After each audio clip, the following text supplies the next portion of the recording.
Does this thumbnail look sexually gratifying? Is it too hot to be a thumbnail? That's what YouTube thought when I used it as the cover for What Fears May Come Part 3. What made them take it down within the hour of it being put up? How does this thumbnail stack up against other thumbnails that are left unattended by the platform's moderators? Let's find out. Hello everyone, and welcome to Quick Talks, a segment where I go off on tiny rants about loosely relative topics regarding the channel and the issues I encounter when uploading these fan edits.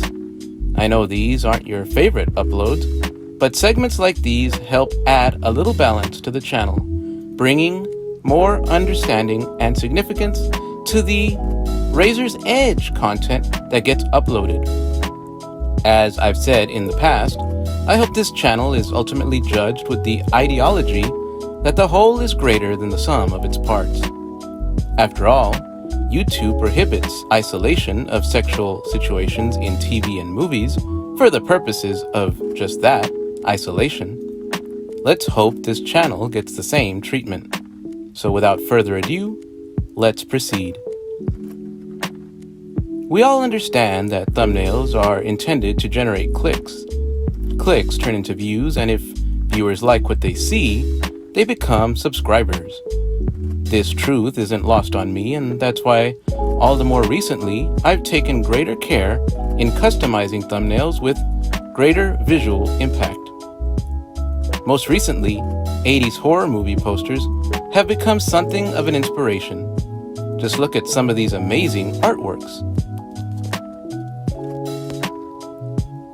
Most of today's horror movie posters sorely lack the artistry and imagination of the past. Granted, and this is in my opinion, 80s horror movies sometimes didn't live up to the hype generated by their respective posters. Take, for example, The Deadly Spawn. While the poster induces terror and wonder, the movie leaves much to be desired. Chalk it up to budget constraints, but in the end, it's just not as good as the poster might have you believe. Of course, bringing that up forces me to reflect on this channel's body of work and admit that for whatever hype there is in these thumbnails, the final product doesn't always fire on all cylinders. Chalk that up to me working within the very tight constraints of usable footage and having to fill the gaps with stock footage or cheap cutaways with only audible representation to convey what's happening. But I digress. The thumbnail in question is this one, What Fears May Come Part 3. Do you find sexual gratification in it? Does it look too sexy to you? I certainly didn't think so. Here's why.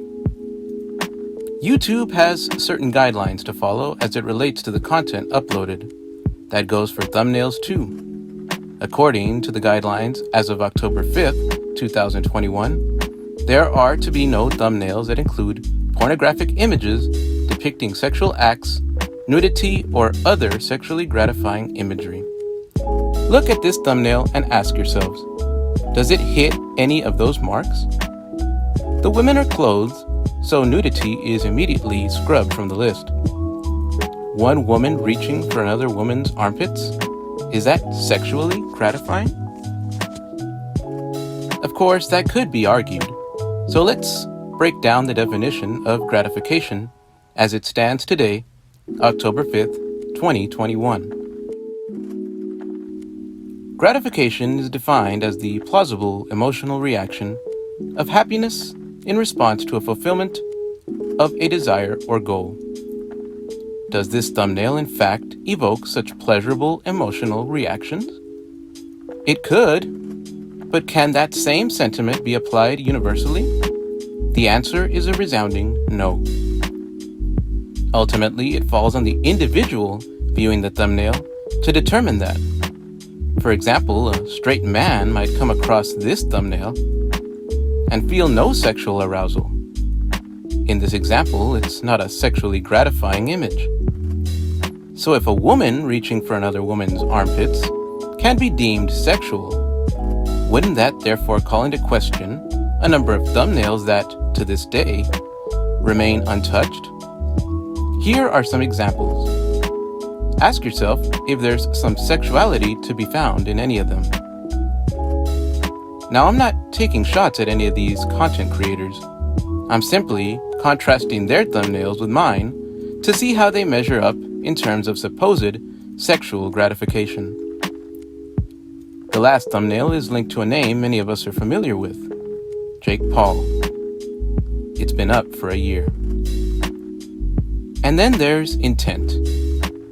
Intent to evoke such gratification on the part of the uploader is prohibited according to guidelines. In life, I have steadily maintained faith in humanity, so when I see this yoga thumbnail, which happens to pop up in the top 10 just by typing the word yoga into the search bar, I optimistically believe the intent of the uploader is to provide informational content for individuals interested in the practice. But I cannot prove it, just as someone opposite of me cannot prove they have ulterior motives. What it boils down to is one's perception of an image. Visit an art museum and gaze upon a work of art, like this one from Salvador Dali. 10 different people can walk away with 10 different perceptions of its meaning, but it's all ultimately speculative. You cannot look at this thumbnail and say with absolute certainty, without a shadow of a doubt, you know what's transpiring here.